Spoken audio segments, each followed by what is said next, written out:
Evening student, जैसा कि मैंने 10th की साइंस स्टार्ट की थी तो एक मैंने वीडियो जो दिया था फर्स्ट वीडियो जो मैं उसमें ने इंट्रो टाइप में दिया हुआ था। तो मैं अब सेकेंड लेक्चर इसका लेने जा रहा हूँ। Class 10th subject science, chapter का नाम था रासायनिक अभिक्रियाएं एवं समीकरण। तो उससे रिलेटेड जो भी इम्पोर्टेंट बातें थीं वो मैं बता चुका था। अब उसी से रिलेटेड मैंने ये अपना चैनल बनाया है। जो बच्चे नए हों वो अपना बायोलॉजी मेंटर चैनल सब्सक्राइब कर लें। तो अब आते हैं हम अपने टॉपिक पे, रासायनिक अभिक्रिया। रासायनिक अभिक्रिया क्या होती है? तो इसमें पहले डेफिनेशन को देख लेते हैं। वे क्रियाएं जिनमें पदार्थों का संगठन, गुणों तथा संरचना, इसमें 3 पॉइंट हम लोगों को मेनली देखना है।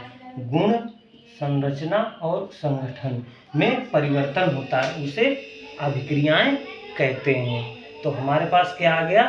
रासायनिक अभिक्रिया की डेफिनेशन पहले देख लेते हैं। वे क्रियाएं जिनमें पदार्थों के संगठन, गुण एवं संरचना में परिवर्तन होता है, अभिक्रियाएं कहलाती हैं। जैसे कि कोई मैंने एक पदार्थ ले लिया, उसके संगठन का मतलब यहाँ पे होता है composition, that is composition. Composition का मतलब जिस चीज़ में पदार्थ बना हुआ है, जिन पदार्थों से पदार्थ बना हुआ है। दूसरा गुण हो गए, उनके प्रॉपर्टीज क्या हैं। फिर उसकी आती है संरचना, उसकी शेप क्या है। जो परिवर्तन होते हैं उसे अभिक्रियाएं कहते हैं। इसी के व्याप पे हम आगे देखते हैं। अभिक्रियाएं हमारे पास 2 प्रकार की होती हैं। नंबर 1 नाभिकीय अभिक्रियाएं, दूसरा रासायनिक अभिक्रियाएं। नाभिकीय अभिक्रियाएं वो अभिक्रियाएं होती हैं जो नाभिक के अंदर होती हैं। रासायनिक अभिक्रियाएं वो अभिक्रियाएं होती हैं जिसमें रसायन का एक्सचेंज होता है। या जैसे कि रासायनिक अभिक्रिया का उदाहरण मैं अभी ले रहा हूँ यहाँ पे नीचे। तो जो भी बच्चे लिखना चाह रहे हैं डेफिनेशन उसे लिख लें, मैं आगे चल रहा हूँ। इसके बाद हम आते हैं उदाहरण पे। उदाहरण इसका आता है, जब जिंक ऑक्साइड को तनु सल्फ्यूरिक अम्ल में डालते हैं। अब तनु क्या होता है, ये कुछ बच्चे 9th में जो पढ़ लिए होंगे तो उन्हें पता होगा, नहीं तो तनु है, सांद्र है। तनु को बोलते हैं डाइल्यूट सोल्यूशन, सांद्र को बोलते हैं कंसंट्रेटेड सोल्यूशन। एस आएगा, अभी रिएक्शन लिखेंगे ऐसे लिख देते हैं रिएक्शन। ये हो गया कंसंट्रेशन, कंसंट्रेट सोल्यूशन।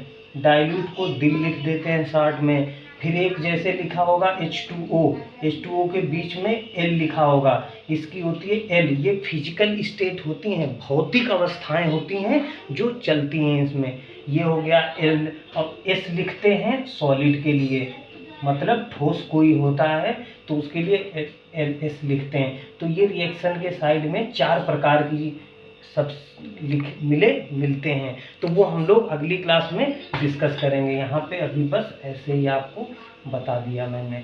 तो हम सबसे पहले आते हैं इसके उदाहरण पे। ओके, तो बोल रहे हैं, जब जिंक ऑक्साइड को तनु सल्फ्यूरिक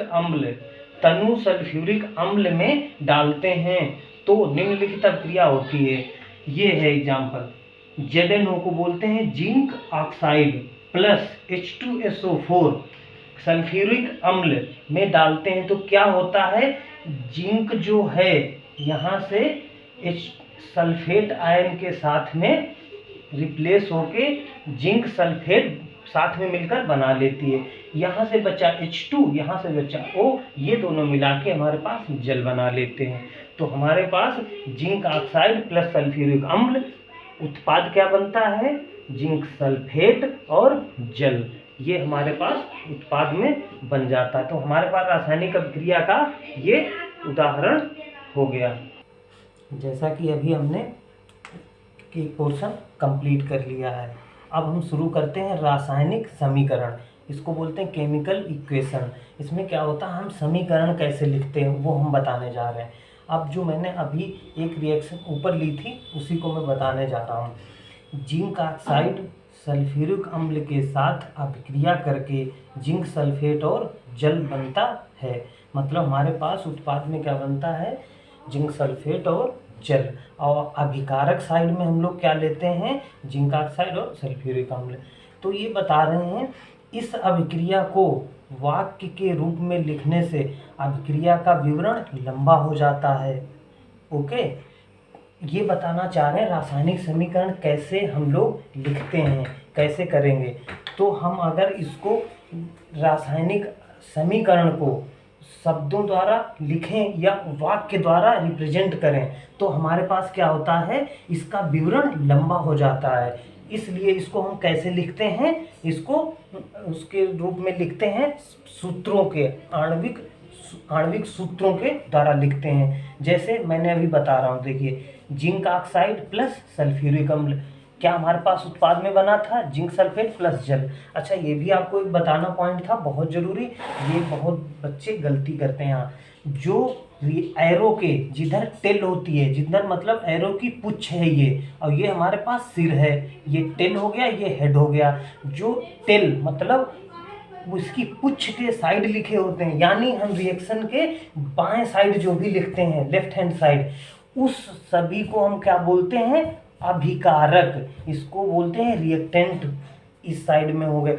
अब हम जो रिएक्शन के राइट हैंड साइड में लिखते हैं या हम एरो के हेड के साइड में लिखते हैं, जिधर एरो का मतलब तीर का मेरे सिर है, इसको बोलते हैं उत्पाद। मतलब हमारा उत्पाद क्या बना, इसको प्रोडक्ट बोलते हैं। तो रिएक्टेंट एंड प्रोडक्ट ऐसे हम देखते हैं। ये बहुत इंपॉर्टेंट पॉइंट है, ये आगे बहुत यूज होगा और बहुत काम का है, कोई ये यहाँ पे जानना बहुत ज़रूरी है।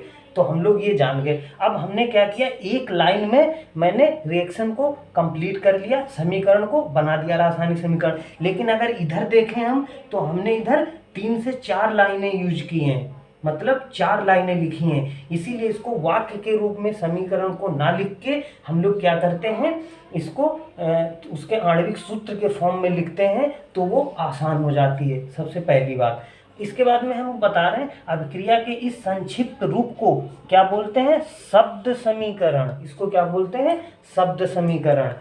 ठीक है, अब आते हैं आगे, रासायनिक समीकरण को लिखना। हम लोग रासायनिक समीकरण कैसे लिखते हैं। रासायनिक समीकरण लिखने से भी पहले कुछ चीज़ों की ज़रूरत पड़ेगी, कुछ हमें टर्म ज़रूरत पड़ेंगे जो हम आगे जानेंगे। इसको पहले बता दे रहे हैं, वो आपको बताते हैं, आगे हम सिखा देंगे।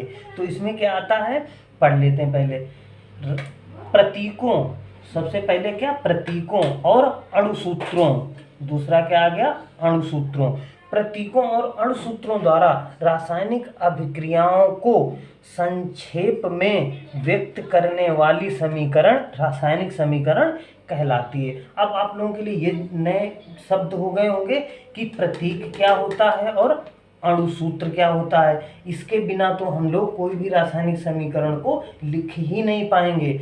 तो उससे भी पहले आप लोगों ने 9th में पढ़ा होगा कि हमारे पास एक आवर्त सारणी होती है, पीरियोडिक टेबल। उसमें से हम लोग एलिमेंट कुछ याद किए होंगे, जैसे हाइड्रोजन हो गया, हीलियम हो गया, लिथियम हो गया, बेरिलियम हो गया, बोरान हो गया, उसके बाद में नाइट्रोजन, ऐसे करके बहुत से हैं एलिमेंट, तो आप लोगों ने याद किए होंगे।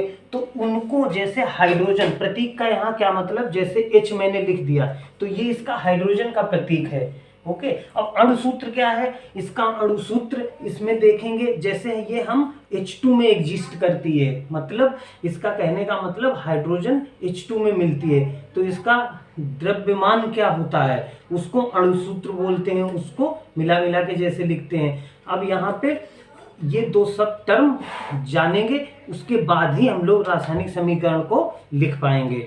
ओके, तो अब आप लोग इसको डेफिनेशन को समझ सकते हैं कि एक रासायनिक समीकरण को हम लोग कैसे लिखते हैं। उसके बाद में एक एग्जाम्पल दिया गया ZNO, जो कि मैं अभी पहले यही 3 बार लिख चुका हूँ। एक बार ऊपर लिया था समीकरण बनाने में, दूसरा रासायनिक समीकरण बनाने में मैंने इसी का एग्जाम्पल लिया है, तीसरा मैंने अभी ले रहा हूँ रासायनिक समीकरण कैसे रिप्रेजेंट करते हैं, कैसे लिखते हैं। तो जिंक ऑक्साइड प्लस H2SO4, इसको बोलते हैं जिंक ऑक्साइड, इसको बोलते हैं सल्फ्यूरिक अम्ल। उसके बाद में हमारे पास क्या बन गया, जिंक सल्फेट और जल, ये हमारे पास उत्पाद में बन गए, ये हमारे पास अभिकारक हैं। तो हम लोग अभी क्या सीख लिए हैं, रासायनिक अभिक्रिया, रासायनिक समीकरण को कैसे लिखते हैं। लिखना। तो हम रासायनिक समीकरण को कैसे लिखते हैं उसके बाद में हम बताते हैं आपको। रासायनिक अभिक्रिया में जिस पदार्थ या पदार्थों में रासायनिक परिवर्तन होता है उन्हें अभिकारक कहते हैं। अभी मैं इसमें बता रहा हूँ, जैसे कि ये बता रहे हैं रासायनिक अभिक्रिया में जिस पदार्थ या पदार्थों में रासायनिक परिवर्तन होता है उन्हें क्या बोलते हैं, अभिकारक। ठीक है, उसके बाद ये कह रहे हैं अभिक्रिया के फलस्वरूप बनने वाले नए पदार्थ या पदार्थों को उत्पाद कहते हैं। ठीक है, जैसा कि मैंने पिछली रिएक्शन में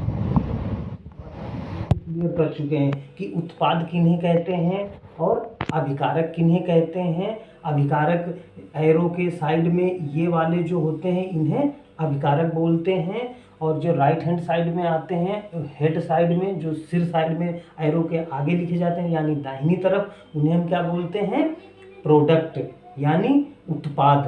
तो यही वो लाइन लिखवानी थी, ये छूट गया था पॉइंट, तो अब ये कवर हो चुका। उसके बाद में हम देखने जा रहे हैं संतुलित रासायनिक समीकरण एवं इसका महत्व। ठीक है, ये वाला पॉइंट स्टूडेंट नोट कर लेंगे, बहुत इंपॉर्टेंट है।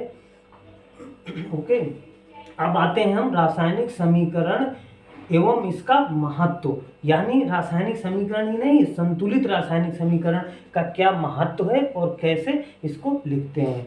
तो हम बताने जा रहे हैं इसको, ये बहुत इंपॉर्टेंट है। आगे आने में हम लोग जब इसको बैलेंसिंग सीखेंगे इसकी, उसमें ये बहुत इंपॉर्टेंट काम करेगा अपना पॉइंट। आते हैं उपरोक्त समीकरण में तीर के निशान के, वही भाषा लैंग्वेज में ये लिखवा रहे हैं, निशान के दोनों ओर तत्वों के परमाणुओं की संख्या की तुलना करें।